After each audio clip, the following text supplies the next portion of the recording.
Okay, guys, I've got a lot of shows to talk about, and I've only finished one recently, so I only have one recent to talk about, but then all the things that I'm watching, which once I wrote them all down, I was like, oh dang, I kind of have a list. Okay, so first, we'll actually talk about the show I finished first.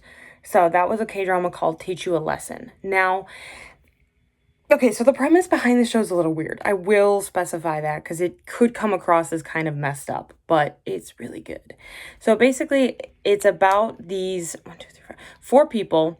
One is the Minister of Education, and one is like a former special two, or well, I should say two are like a special forces soldiers, and then the other guy is like the techie guy.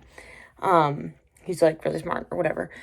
Basically, they found this thing. I can't remember what it stands for. It's like ERPB or something like that. And it basically, they go into schools and they take care of like an issue. So say there was a student being bullied, there was a teacher being bullied, there was someone being targeted in the school. They go and they basically take care of it. Okay.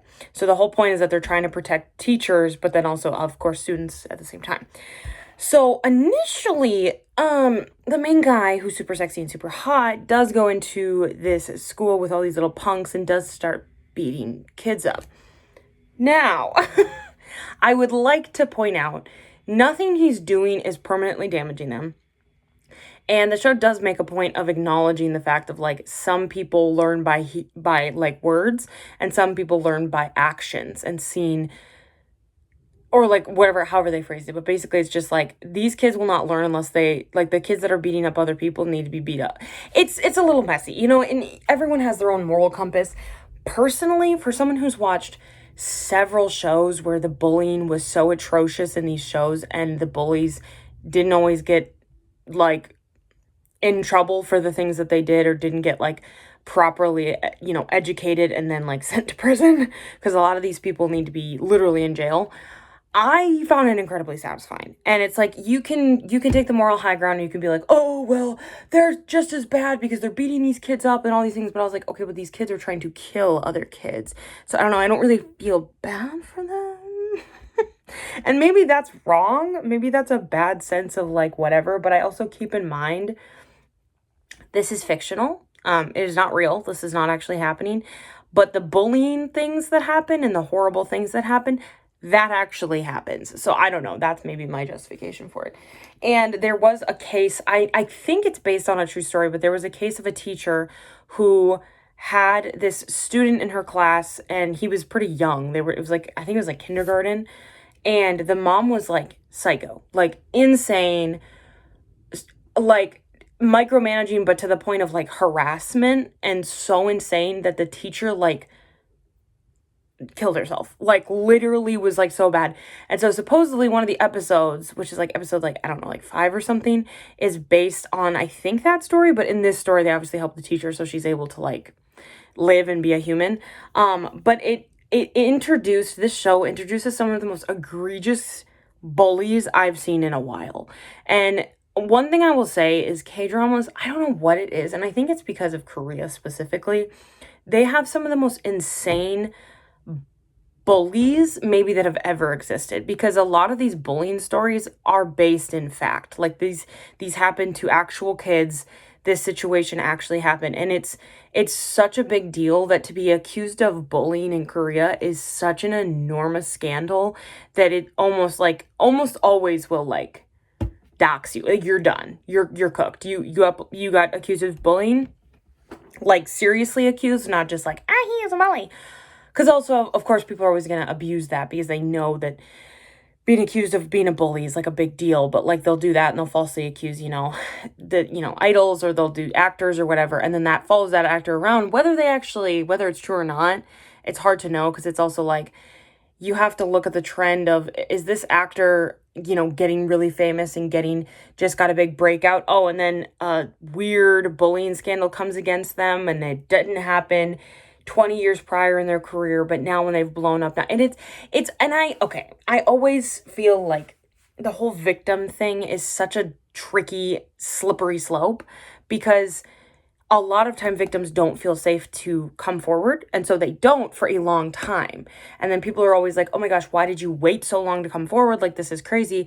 But then at the same time, unfortunately for the actual victims, that makes it really easy for just about anyone to be like, oh my gosh, this happened to me, this happened to me, this happened to me. And it's like, no, it didn't. But now we have to like, now that hangs over this actor or this idol because one random person who's not an actual victim said it because they knew it would get traction, right? So I always take the bullying scandals with a grain of salt because it's like, it's such an easy accusation to make at this point in the industry, specifically with like Korean dramas and media and just in general. It's such an easy scandal because all you have to say is, this person bullied me, this, and this. And whether it's true or not, there's probably going to be people who believe you. And even if you don't have any evidence, there will probably be people who believe you because people are stupid. Anyways, and gullible and just want to find a reason to hate a celebrity. Not to say that actual celebrities obviously have done horrible things. That does happen. Anyways, totally off the trajectory here. We went on to a totally different subject. But anyways, all that to say, I found the show very satisfying. The bullies are horrendous. Some of the parents that they feature in this show are so awful that I'm like, I hope no one's like that in real life, but I know they are, and that's what's crazy. It did have me screaming at my screen a few times while I was watching the show because I was so irritated because it's just like watching these people is like mind-numbing. You're like, how are you a person? Overall, very interesting show. I liked it. It was funny. It was entertaining. It's very much a setup for it could get another 2 seasons, honestly, and they could probably still find plot lines to go with because, and at the core of it is like, obviously there's like, an emotional side of the show. They're not just beating people up, and it's like they are trying to help these kids, and I think that's an important note too, is like, it's not necessarily that they're like, oh, we're just beating up everyone. They're like, no, we're trying to help these people so that they can like be better people. And they try to, give them more chances, and some of them just use up their chances because it's like, it's hard to explain, and I feel like it sounds a little black and white, but you have to watch it, and then you'll be like, oh, okay, I see what you mean. Anyways, all in all, very good. I really liked it. Okay, now that's on the show that I just finished, so now let's talk about the shows that I am currently watching. Okay, let's start with Doctor on the Edge. Okay, I have thoughts about this show. I may have actually already talked about this on a YouTube video. I don't think I did. I don't remember. This show pisses me off a little bit. Now, let me preface. So, I did not have an issue with this character until the most recent episodes. Well, actually, until pretty much one episode. And then by the next episode, I was kind of like over the annoyance. This is something that K-dramas like to do. They love to take a female character and just make her the most insufferable character out of nowhere for no reason, and to do things that are just so frustrating and make everyone hate her. Now, this actress specifically who plays this role has gotten her fair share, I'm sure, of hate and crap because she's played some pretty intense characters. She was the younger version of the bully in The Glory, and she was terrifying and an incredible actress, but also really scary. She's very good at psycho roles. She's actually incredibly good at it. And I'm sure she got hate for that, even though obviously she was playing a character, so it's like whatever. But she was really like in that role. Now, this character is obviously like complete opposite of that. Basically, the premise of the show is this guy, instead of serving out his military like duties or whatever in the military, he does it as a doctor, and he's basically a civil servant. He's at the beck and call of these people that tell him, yes, go here, go here, go here. Now, he's a plastic surgeon, but he obviously is also just like a doctor. That's just like his specialty, I guess. So anyways, he gets moved to this like remote village and hates it. Hates it so much. He doesn't like, he's scared of water. He's scared of boats. He has trauma with that. It's very understandable trauma too. Like it makes sense why he's so like not okay. So this is like kind of like his worst scenario. But he ends up meeting this nurse there, and they end up falling in love. Okay, that's the most basic part of the plot. Now, she has a grandma who is terminally ill, has cancer, is sick, whatever. The grandma, okay, I'm trying to remember the timeline. I don't know if the granddaughter knows how sick her grandma is. I know she knows she's sick, but I don't know if she knows how bad it is. But eventually there's a second male lead who also likes the female lead. I have feelings about him, mostly in the sense that I think he's the most pointless second male lead ever. I don't think he adds anything to the plot. I think his character is really boring and really doesn't add anything, and he's just kind of there. I'm like, I don't know, I don't get it. So she convinces him, well, not even, she doesn't really convince, she just asks him. She's like, the female lead, she asks the second male lead, she's like, can you try to get my grandma in on these trials? There's like these clinical trials to get her cared for, whatever. Grandma reluctantly goes, doesn't really want to, is kind of in this weird, maybe sort of like, not necessarily denial of her symptoms, but just kind of like, I don't really want to go do all this stuff. But her granddaughter convinces her. She goes.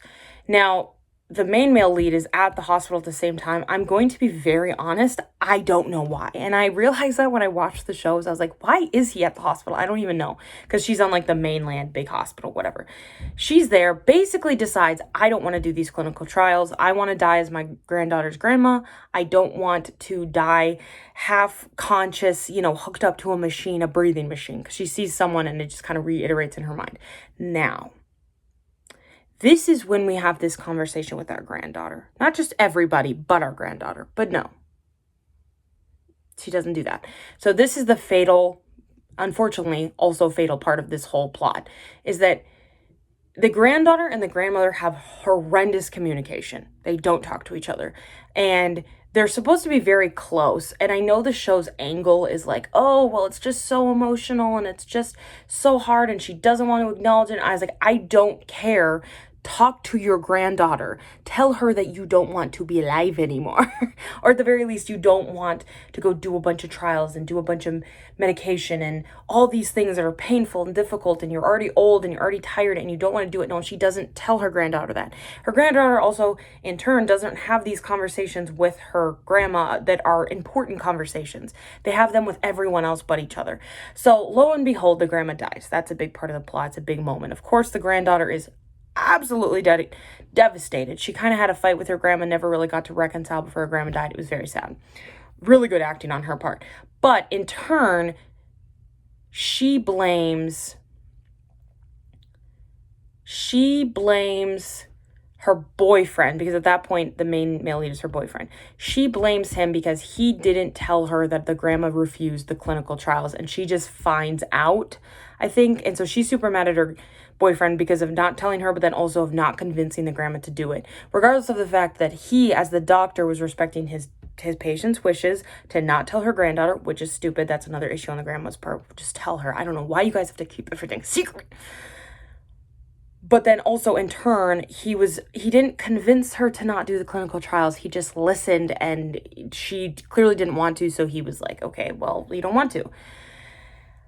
Well, that's where the second male lead comes in, because then he's over here. I just can't stand him. He's such a second male lead. Like, oh, but I'll try to convince your grandma to do it. Yeah, I'll do anything you ask, even if it doesn't make any sense and this is illogical and you should be having this conversation with your grandma. So anyways, the female lead starts to kind of piss me off, because it's like, girl, you cannot be mad at your boyfriend. Like, I get why she's mad, but it's just not fair. Like, it's not fair to be so mad at him, and when in reality you're mad at your grandma and you won't have that conversation with your grandma, and then she dies before you get a chance to die. It's just stupid, right? It's just a classic miscommunication.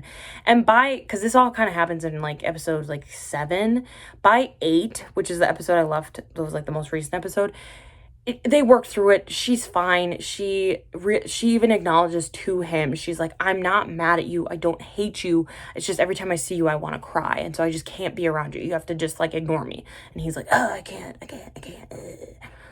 Whatever. And then they reconcile at the end of the episode, whatever. But so the female lead, but also the ratings were really bad. Like, I'm sure the female lead got a lot of criticism for this whole back and forth. Everyone was like, oh my gosh, she was being so mean to the male lead and she was being so rude and all these things. And I was like, okay, well, she's also in a lot of, emotional pain. But on the flip side of that, I'm like, all of this could have been solved if y'all just sat down and had a conversation, and you wouldn't have blamed your boyfriend. You wouldn't have turned to the second male lead for all these things that he can't, even provide and has no chance with you anyways, but just can't seem to acknowledge the fact that he doesn't have a chance with you. Anyways, it's just like so much nonsense, and this show just decided to throw in the most annoying plot twist. And I'm not gonna lie, it made it very hard for me to get through that episode because I just did not care. Because I was like, I get everyone's side, but I just don't really side with the female lead in the grand scheme of things, because I'm like, I still think that while I understand why she did it, and while I understand that she was emotionally going through it, I just was like, okay, but you just need to tell your grandma that. Okay, but why are you blaming everyone else? Okay, why are you not talking to your grandma? Okay, you're mad at your grandma, but you're taking it out on your boyfriend. That dots aren't connecting. You're not even listening to what your grandma wants because you're so selfish that you just want her there. Anyways, it's a whole conversation.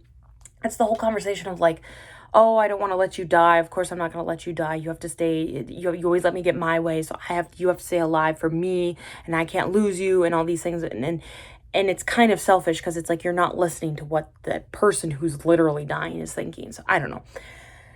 All of that to say, I was getting annoyed, but whatever. I also was getting really irritated because even people in the town were blaming him, the doctor, and I was like, y'all need to get off his butt. I was also like, you guys need to keep your noses out of everyone's business. Because that's a problem with small town dramas, is there's always an annoying neighbor who just gets in everyone's business, and you're just like, oh my gosh, this has nothing to do with you. Shut up. Like, you have no idea of the context of what's going on. And also people were just blaming him, which was really sad because his whole trauma is that it was him, his girlfriend, and his friend. And they were like really close in medical school. And then they went out on a boat and his friend somehow died. They still haven't explained how. I don't know. His friend died. It was very traumatizing. And because of that, his girlfriend was like, I can't be with you because every time I look at you, I see him. And it's like, whoa, why are we blaming him for freaking everything? Because he tried to save his friend, couldn't save his friend. Anyways. Okay, so all of that to say, overall, the show is good. I do like it. I think they have good chemistry. I think they're cute together. I need less drama of the relationship type, though, because I'm like, this is just not weird. There's too much going on. Okay, next show that I'm watching is called See You at Work Tomorrow. Now, this plot is pretty simple. It's about this woman who's worked at this company for like 7 years. She's pretty like she clocks out on the dot. She's very like, meticulous with her time. She's kind of in a dead end spot. She had this ex who sucked, and there's this kind of trying to get over her ex, and that's a whole thing. And she meets he's not her team leader initially when he moves to her group. I guess he's sort of like a boss in sort of type. He comes back, I guess he was in the US, I think, or something. He comes back to Korea to be back at the work. Everyone describes this man as like, oh, he's so... I don't even know how to describe what they say he's like. They're just like, oh, he never smiles, he never he's not nice to people, he's this, he's that, all these negative things. He's really not any of those things at all. Truly, he's just a more serious person and doesn't make a lot of expressions. Okay, sue him. Anyways, kind of supposed to be a cold CEO type vibe, whatever. I don't know. So anyways, initially she doesn't like him, they don't get along, and then as time, a couple episodes in, they start to like, interact a little bit more, and initially she thinks he likes her, which he does. I think it's confirmed that he does like her from pretty early on. But one thing that the show shows us in the most recent episode was that he has been keeping kind of an eye on her, like a generalized eye on her, for the last like 7 years, which sounds stalkerish, but it's not. They work at the same company. He just has seen her work ethic, and he's seen how many good ideas she has and all these different things. And he's like, you're limiting yourself, and you're being really like, you need to like, you can do so much more. And it's very interesting because this whole scene he's talking to her where she's kind of like, because he keeps trying to recruit her to come to his like task force, and she's just like, I don't want to, I'm not interested. And he just keeps trying to convince her like, okay, but you be so good at it. And then he goes on this long tangent basically praising her work ethic and how good of an employee she is and how smart she is and how she has so many good ideas, and she's limiting her abilities and different things. It was like the most romantic, low-key confession I've ever heard. I'm like, and she literally in the episode is like, I got butterflies. Like, that was like insane, because it's like, to be acknowledged for how hard you work is so nice, and also the man doing it's really sexy. So anyways, so obviously they're gonna fall for each other and whatever. But basically, it's just like that. It's like it's like an office drama. So they're just like at their jobs all the time and they're like interacting and stuff. Anyways, I like it so far. It's fun. I've seen both actors in different stuff, and I mean, I like both of them, and I like the characters they're playing. I think the female lead is really relatable as well. So, anyways, so that one's good. Okay, so this one I just started. It's called Agent Kim Reactivated, and it's about this guy who's like this.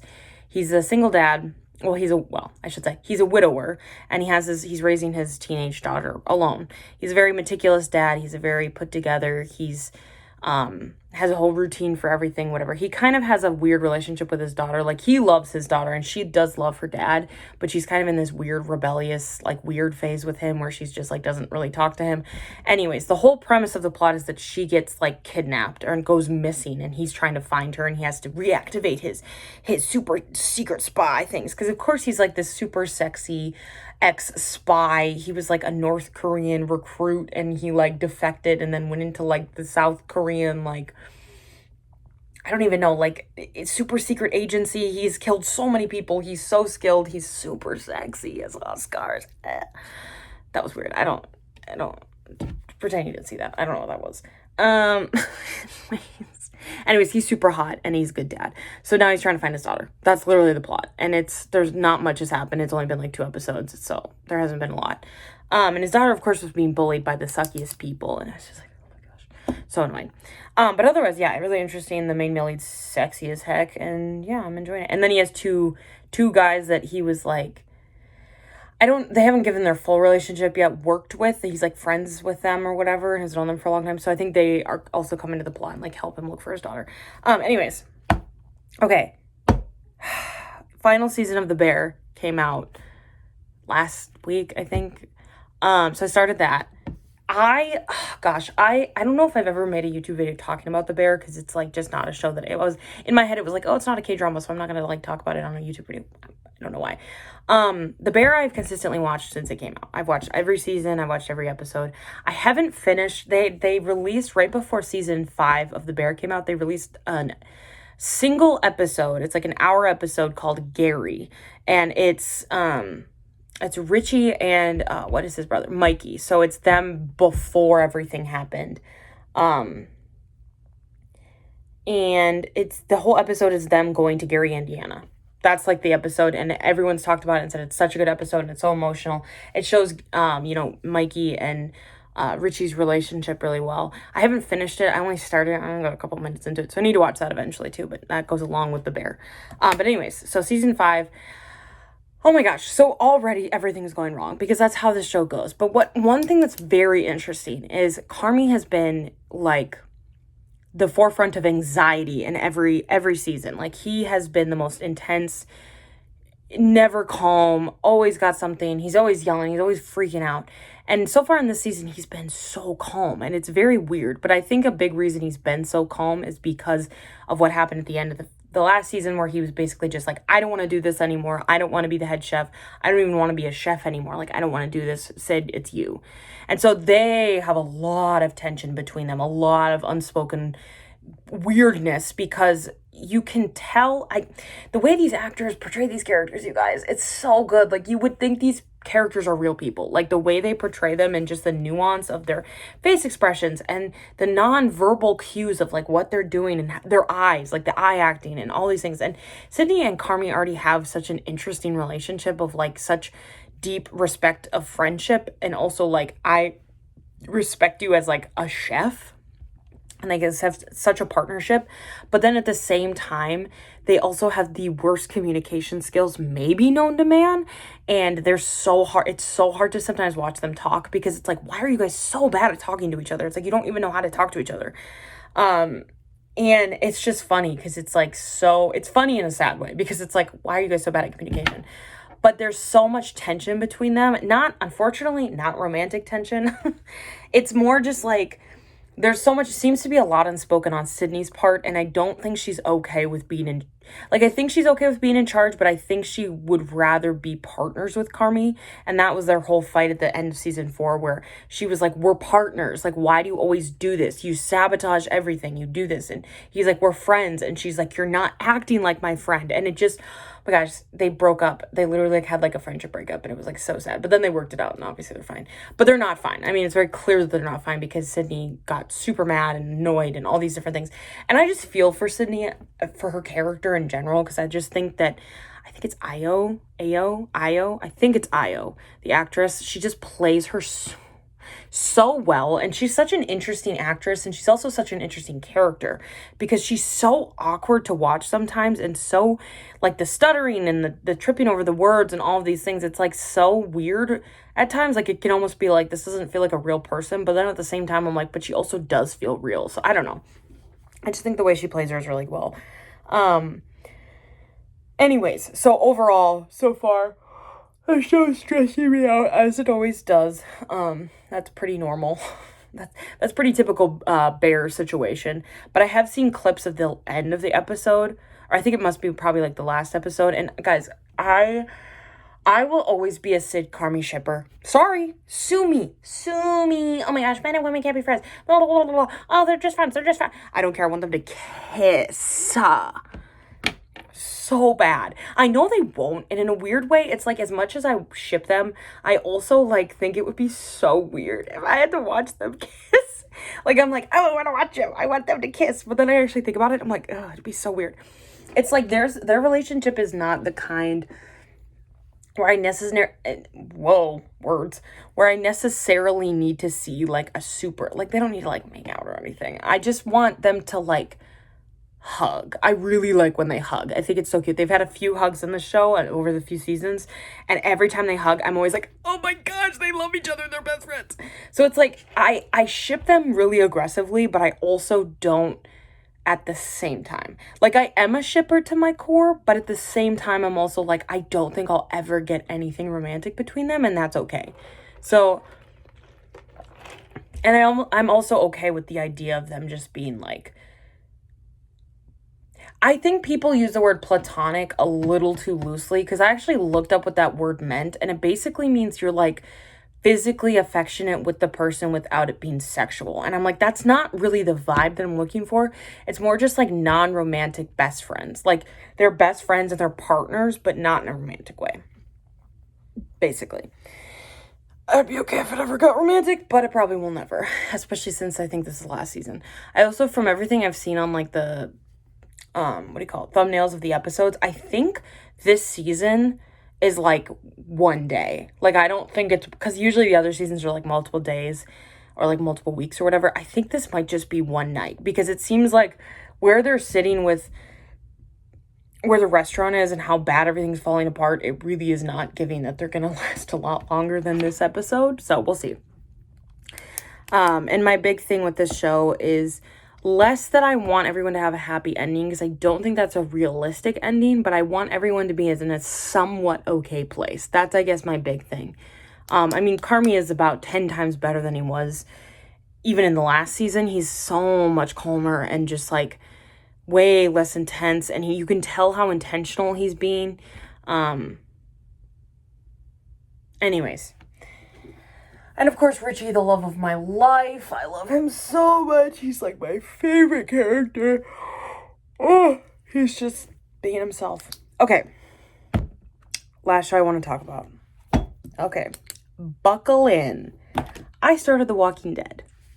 Okay. I'm on season 4, so clearly I've been watching it. There's not that many episodes per season, and they're only like 45 minutes, so it's pretty easy to get through the show. It's not like a long whatever show. Now, I won't say hello? I will preface this by saying I know pretty much every plot twist. I know every big character death for the most part. I know every big moment, at least wink wink, the horrible death that happens in the end of 6. I do know about that death, and I am prepared, but I'm also not, and I know I will sob because Glenn is my favorite character. And if that's a spoiler, too bad, because this show's been out for too long for you to be worried about spoilers. Anyways, I'm not prepared for his death. I don't even know how I'm going to handle it. And I'm not really looking forward to watching that episode. So we'll see. Because initially when I started watching the show, I was kind of like, okay, once Glenn's dead, I don't really want to watch it anymore. But I'm like, I'm so entrenched in this show at this point that I'm like, I probably am not going to drop it at that point. I think I'm going to want to continue watching it. It'll just be interesting to see how much I like it without my favorite character being there. Yeah, so overall, I really like this show. It's super gross. I'm not gonna lie. Like, I can handle gore, but there have been a few scenes where I was like, ugh. Anytime the walkers are eating someone, I'm immediately like, oh my gosh, that's so gross. And it doesn't matter that I tell myself it's not real. It doesn't matter that I know it's fake. There's something about watching someone eat the insides of someone else that's just like, oh my gosh, it's so gross. Anyways, so I will, okay, let me break down. When I started the first season, I was pretty prepared to not like Lori, Rick's wife, because from what I understood, she cheated on her husband. It was a whole thing.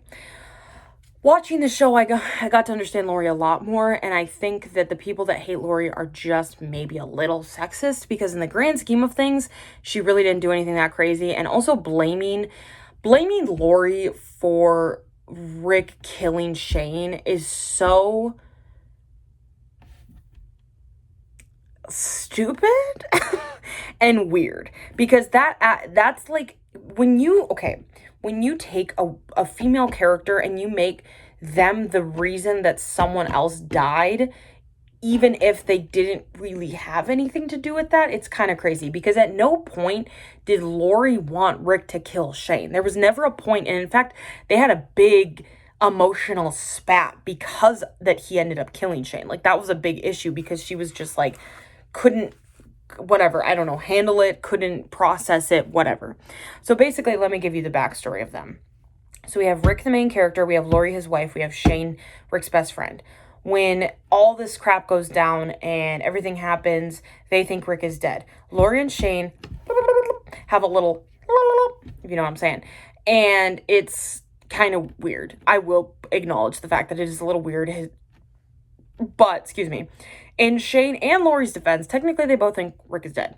It's a little messy that you immediately went to your husband's best friend to get it on. But, you know, alas, the world is ending, whatever. In the grand scheme of things, Lori's sort of affair with Shane is really not a big deal.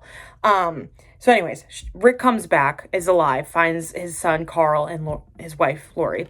And immediately Lori's like, Shane, we're done. Whatever happened, doesn't matter. And eventually she does tell Rick, and Rick is basically like, yeah, I'm not that surprised.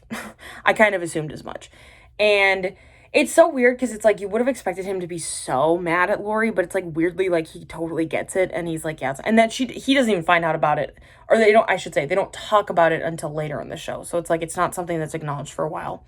Shane slowly loses his mind, and that's the best way to describe it. Shane seems to have some really, really weird possessiveness over Carl and Lori. Now, he did save Carl and Lori. I did get them out. He did protect them. That's great. However, the second you think your friend dies, you go messing with his wife. Little bit weird. And, you know, Shane's whole excuse is, I listened because Rick had gotten shot in this, because he's a sheriff, he got shot in this standoff, then he was in the hospital in like a coma, and Shane, I always get his name, I don't know why, I always mess up his name, Shane, had listened to his chest, which he did do, and claimed he didn't hear his heart beating, and so he was like, he's dead, I can't, whatever. And he even acknowledges it to Lori at one point, where he's like, I thought I listened, you know, there was gunfire going on, maybe I just like didn't hear it all the way, but I thought he was dead. And Lori's like, I don't really care, blah, blah, blah. Shane does kind of try to take advantage of Lori at a certain point. That's also really messy. No one talks about that scene. I'm like, hey, y'all really hate Lori, but you won't acknowledge that your precious baby Shane tried to. So anyways, that's a whole separate thing. Oh, he was trying to get this back. I don't care.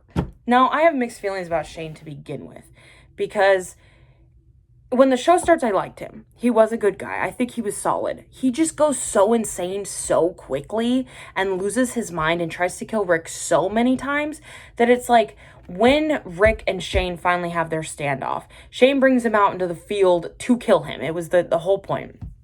They were going on this big wild goose chase for this person that they had. It was a whole thing. Anyways, it's so like so when I watched the scene, I knew that he killed Shane, and I knew that Shane then turned into a walker, and then they had to kill him again, because that's the whole thing, is they find out in the show when someone dies, because they all are like infected with whatever turns people into walkers. If you die, you'll turn into a walker. So if someone dies in the show, if a character dies by just natural causes, they always shoot them in the head, because then they won't turn into a zombie and they won't come back. So that's what happens with Shane, is Rick does stab him. He kills him.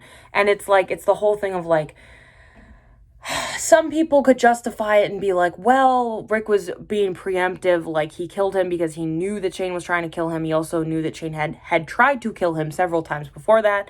Shane had his gun down, and then he stabbed him. So that's like, oh, blah, blah, blah, blah. But it's like, okay, but Shane would have killed him. He wanted to. He hated him. He wanted him to die. At a certain point, you can't justify it. Like, but then that's a big contention point with him and his wife, Lori, because there's just an issue. And then they already have issues because Lori's pregnant and they don't know if it's Shane's or Rick's. I'm pretty sure it's Shane's. That's a whole separate thing. And Lori does die in childbirth in season 3, somewhere around that season. I can't remember. I think it was the season before.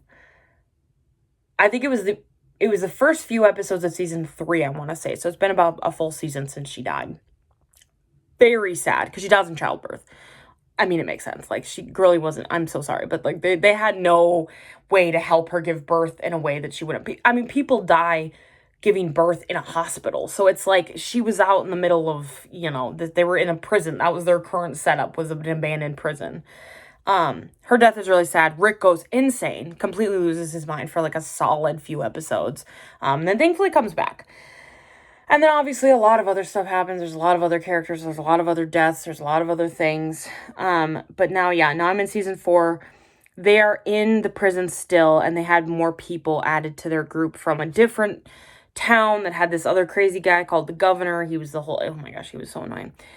So yeah, a lot's happened in this show. Like a lot. But anyways, I'm still watching it. I'm still interested. It's still good. I still like it. Rick is hot. I want him. I want Daryl. I want Glenn. I want Tyrese. Sorry, there's just a bunch of sexy men. And there's a bunch of sexy girls too. Okay, Maggie. Carol, my queen. Also like Sasha. Beth is cute. Oh, Beth. That's the thing. I know who dies. Like, Beth dies. I know she dies, and her death is really sad. And yeah, Glenn dies, and Carol does not die. Carol and Daryl, my favorite couple that aren't actually a couple. They're just like best friends. I love them so much. They're so cute. Anyways. Yeah, so that's the stuff I've been watching.